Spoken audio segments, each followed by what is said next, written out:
स्थित जोशीमठ में पुनर्वास और विस्थापन के लिए चमोली के जिलाधिकारी हिमांशु खुराना ने सोमवार को 3 विकल्प पेश किए। खुराना ने यह विकल्प जोशीमठ भूदसाव के लिए अपर मुख्य सचिव आनंद वर्धन की अध्यक्षता में गठित उच्चाधिकार प्राप्त समिति की बैठक में रखे।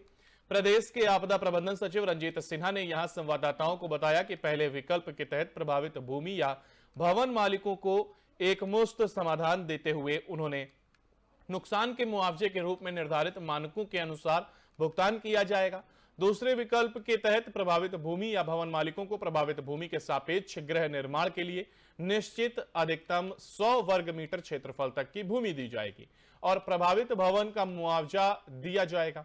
भवन मालिकों को 100 वर्ग मीटर से अधिक की भूमि होने पर शेष भूमि का मानकों के अनुसार भुगतान किया जाएगा। तीसरे विकल्प के तहत प्रभावितों के पुनर्वास के लिए चिन्हित स्थान पर अधिकतम 75 वर्ग मीटर क्षेत्रफल की सीमा तक की भूमि पर भवन निर्माण कर दिया जाएगा। अगर प्रभावित आवासीय भवन या भूमि का मूल्यांकन प्रदान किए जा रहे भूमि या आवास से अधिक है तो प्रभावित को शेष धनराशि का भुगतान किया जाएगा।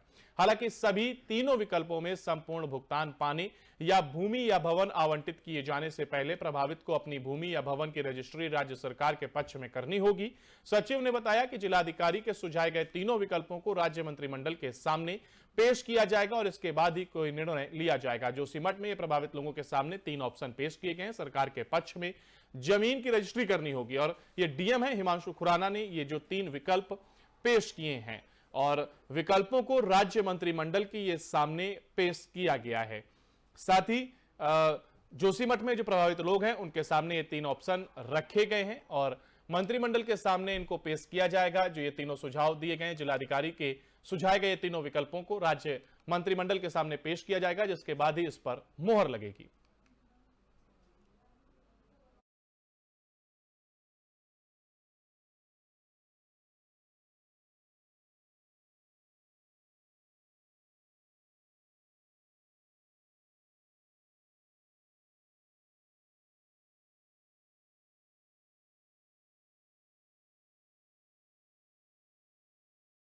उत्तराखंड के चमोली जिले में जोशीमठ से 100 किलोमीटर आगे नीति घाट के मलारी गांव के पास सोमवार को हिमस्खलन की घटना हुई है। इससे चारों ओर बर्फ का गुब्बार उठने से लोग दहशत में आ गए।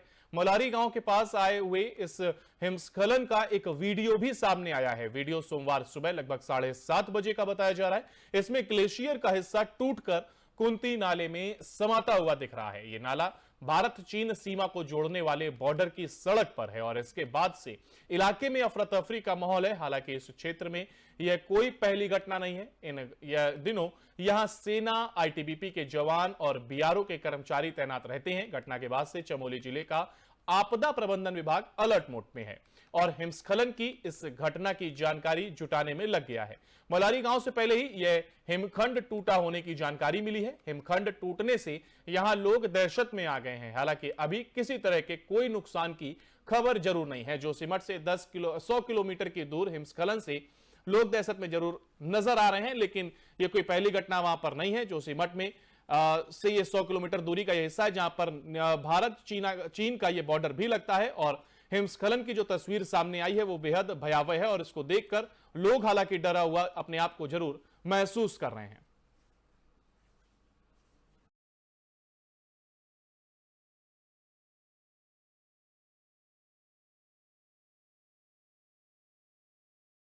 हरिद्वार के ब्लॉक बहादुराबाद के दादोपुर गोविंदपुर में बाल विकास प्रदर्शनी मेले में जादूगर शो के नाम पर बाल बालाओं का अश्लील डांस दिखाया गया।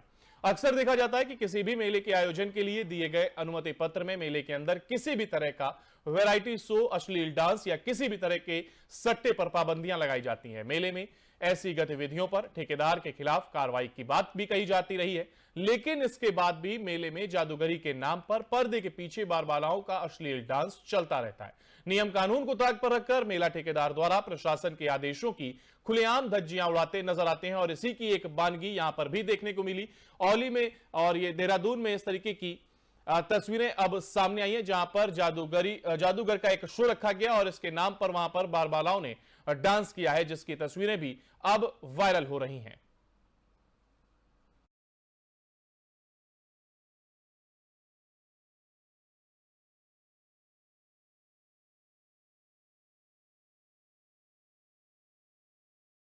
उत्तराखंड में मौसम खराब होने पर सोमवार को ऊंचाई वाले क्षेत्रों में जमकर बर्फबारी हुई है, जिसके चलते औली की खूबसूरत वादियां बर्फ से सराबोर हो गईं। तो वहीं औली घूमने पहुंचे पर्यटकों में बर्फबारी होने से खासा उत्साह भी देखने को मिला। पर्यटकों ने औली पहुंचकर बर्फबारी का जमकर लुत्फ भी उठाया है। औली में सोमवार को 1 फीट से अधिक ताजी बर्फ जम गई है। यहां अभी भी बर्फबारी जारी है और अभी तक बर्फबारी न होने से औली में पर्यटकों की आवाजाही कम थी, लेकिन बर्फबारी होने के बाद से ही औली पर्यटकों से गुलजार होने लगी है। तो वहीं सरकार ने औली में विंटर गेम्स कराने की घोषणा भी कर दी है। बर्फबारी के बाद यहां गेम्स होने को लेकर लोगों में भी उत्साह है। तो वहीं औली में पिछले दिनों हुई बर्फबारी के बाद से यहां स्थानीय युवाओं की ओर से पर्यटकों के लिए स्कीइंग कोर्स भी चलाया जा रहा है। उधर मौसम विज्ञान केंद्र के वरिष्ठ वैज्ञानिक रोहित थापलियाल ने बताया कि मौसम के बदलते मिजाज के चलते उत्तरकाशी, चमोली, पिथौरागढ़, बागेश्वर में कहीं कहीं भारी बर्फबारी और बारिश भी होगी। इससे लेकर ऑरेंज अलर्ट भी जारी किया गया है। हालांकि बर्फबारी के बाद से जो पर्यटक हैं उनमें एक अलग से खुशी नजर आ रही है और प्रशासन का भी कहना है कि यहां पर विंटर गेम्स का आयोजन किया जाएगा, जिसको लेकर के पर्यटक और भी खुश नजर आ रहे हैं। और यहां पर जब अभी पिछले दिनों की बात करें तो बर्फबारी नहीं हो रही थी, जिसके चलते जो पर्यटक यहां पर घूमने आ रहे थे उनमें निराशा देखने को मिल रही थी, लेकिन अब एक बार उनके चेहरे, यानी जो पर्यटक हैं उनके चेहरे खिले हुए नजर आ रहे हैं।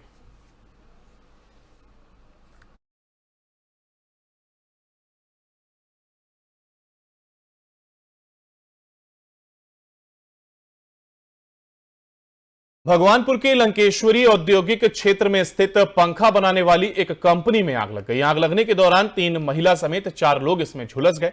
प्रबंधन द्वारा सभी लोगों को भगवानपुर के एक निजी नर्सिंग होम में भर्ती कराया गया है, जहां से उन्हें रुड़की सिविल अस्पताल रेफर कर दिया गया।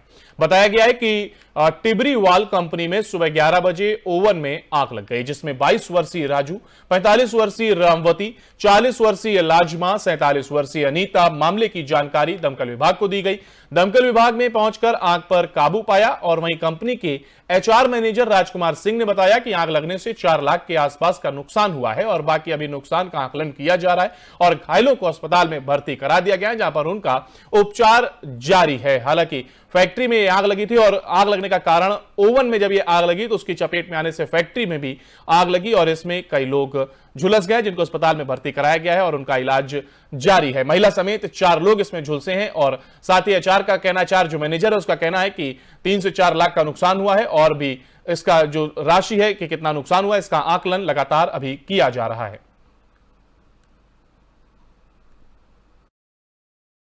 कंपनी में शॉर्ट सर्किट की वजह से जो हमारे ओवन में आग लग गई थी, उसको समय रहते काबू पा लिया गया और फायर ब्रिगेड की गाड़ी भी उचित टाइम पे पहुंच गई थी। इसमें 1-2 लोगों को मामूली, 2 लोग हैं, 2 या 3 लोग, उनको मामूली चोटें आई हैं, जो निकट उपचार के लिए उन्हें भेज दिया गया। सर पूरे हैं, वो आग पे काबू हमने ही पा लिया था। फायर ब्रिगेड की गाड़ी का यूज़ हमने किया नहीं है। हमारी कंपनी के जो उपकरण है उसी से हमने आग पे काबू पा लिया। वो 1-2 लोगों को थोड़ा सा ये हुआ कि वो जो लड़के निकल रहे थे तो जल्दबाजी में थोड़ा सा वो उन्हें इस तरह से चोट आई है। बाकी अंदर सुरक्षा के पूरे इंतजाम किए हुए हैं कंपनी में। चंपावत के पुलिस अधीक्षक देवेंद्र पिच्चा ने आज टनकपुर कोतवाली का वार्षिक निरीक्षण किया। इस मौके पर पुलिस अधीक्षक ने कोतवाली परिसर में बने भवनों का निरीक्षण किया। जिन खस्ताहाल भवनों को मरम्मत की आवश्यकता है उनके लिए प्रस्ताव बनाने के निर्देश दिए।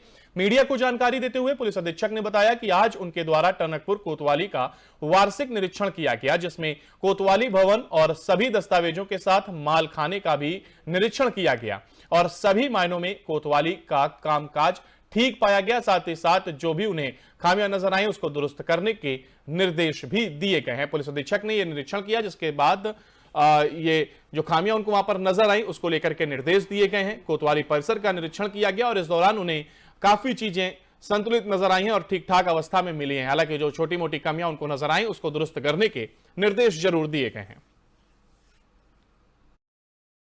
टनकपुर थाने का एनुअल इंस्पेक्शन था। इसमें मेरे द्वारा मैं थाने के जो परिसर है उसका प्रॉपर भ्रमण किया गया, देखा गया, साथ ही डॉक्यूमेंट्स और अन्य चीजें देखी गई। इंस्पेक्शन में देखा गया जो आर्म्स एम्युनिशन वगैरह है या जो हमारे एंटी रॉकेट इक्विपमेंट्स है, इसकी सभी लोगों को प्रॉपर जानकारी नहीं है, कुछ कमियां हैं जिसके लिए इनकी ट्रेनिंग की आवश्यकता है। इसमें आरआई के द्वारा मेरे को बताया गया कि इनको एक ट्रेनिंग निकट भविष्य में जल्दी इनको दिलाई जाए, क्योंकि उनको जानकारी आवश्यक है उन्हें। डॉक्यूमेंट्स वगैरह रजिस्टर वगैरह देखिए लगभग अपडेट है, ठीक है। और ओवरऑल अगर देखा जाए तो व्यवस्था लगभग ठीक है। टनकपुर थाने का एनुअल और हरिद्वार, अगली खबर जो हरिद्वार से, जहां पर बेरोजगार युवाओं की भावनाओं से खेलकर लाखों का मुनाफा कमाने और फिर जिला कोर्ट, आयकर विभाग, स्वास्थ्य विभाग सहित कई अन्य विभागों के फर्जी नियुक्ति पत्र जारी कर रहे सिंडिकेट से पर्दा उठाते हुए हरिद्वार पुलिस ने गिरोह से जुड़े 4 शातिर अभियुक्तों को दबोचने में सफलता हासिल की है। सरकारी नौकरी की बांट जो रहे बेरोजगार युवाओं को फंसाने के लिए यह गिरोह अखबारों में विज्ञप्ति निकालता था। गिरोह का बाकायदा एक चैनल बनाया गया था जिसका मुख्यालय नई दिल्ली में तथा उसकी शाखा लखनऊ से संचालित होती थी। तथाकथित ट्रस्ट की एक शाखा कनखल जगजीतपुर में बनाई हुई थी, जहां अभियुक्तों को विभिन्न पदों पर तैनात किया गया था। बेरोजगार युवाओं के आवेदन मिलने पर उन्हें लखनऊ स्थित नामी होटल में इंटरव्यू और पेपर के लिए बुलाया जाता था और फिर जिला कोर्ट आदि विभागों के नाम से जारी फर्जी नियुक्ति पत्र देकर लाखों रुपए हड़प लिए जाते थे, जिसका भांडाफोड़ पुलिस ने किया है। जैतपुर में जो है सूचना मिल रही थी कि वहाँ एक फर्जी जो है एम्प्लॉयमेंट का सेंटर खोलकर और युवाओं को, आसपास के युवाओं को ठगा जा रहा है। इस सूचना पर जो है जब शिकायत आई थी तो उसकी जांच करते हुए उसमें मुकदमा दर्ज किया गया। मुकदमा दर्ज करने के बाद ये पता चला कि इसमें करीब पूरा एक मोडस ऑपरेंडी जो पूरा एक बनाकर गैंग लगातार संचालित हो रहा था, जिसमें सरकारी नौकरियां देने के लिए बाकायदा एक ट्रस्ट बनाई गई थी और विभिन्न समाचार पत्रों में उस ट्रस्ट का नाम देकर नौकरी के लिए प्रलोभन देने के लिए उसमें प्रकाशित भी किया गया था, जिसको पढ़ने के बाद युवा लोग उसने उन नंबरों पर संपर्क किया। एक छोटा कार्यालय भी यहाँ पर कनखल क्षेत्र में खोला गया था, जहाँ पर युवाओं की स्क्रीनिंग और उनसे डॉक्यूमेंट्स चेक किए जाते थे और बाकायदा इंटरव्यू के लिए लखनऊ में एक होटल बुक था, जहाँ पर उनका ब्रांच ऑफिस बनाया गया था, जहां पर उनसे 5 से 8 लाख रुपए लेकर उनको नियुक्ति पत्र दिया रहा था। इस दौरान ही विवेचना में भी पता चला कि ये गैंग लगातार सक्रिय था और विभिन्न तरह की सरकारी मेल आईडी, जिसमें जिलाधिकारी महोदय की मेल आईडी हो या अन्य विभागों की हो, उससे वो रिप्लाई करता था, जिससे युवाओं को ये विश्वास रहता था कि कहीं ना कहीं वो सरकारी पत्राचार उसको नौकरी के लिए हो रहा है। विभिन्न अधिकारियों के जो है इसमें फर्जी लेटर भी प्राप्त हुए जो नियुक्ति पत्र में दिए गए थे, जो डिस्ट्रिक्ट जज महोदय और इन लोग के अधिकारियों के नाम से भी इसमें कोर्ट के भी थे, अन्य विभागों के भी नियुक्ति पत्र जारी किए गए। अभी तक 8 मुकदमे। और उत्तराखंड से जुड़ी खबरों में फिलहाल इतना ही। बाकी की तमाम अपडेट के लिए आप बने रहिए FM न्यूज के साथ। नमस्कार।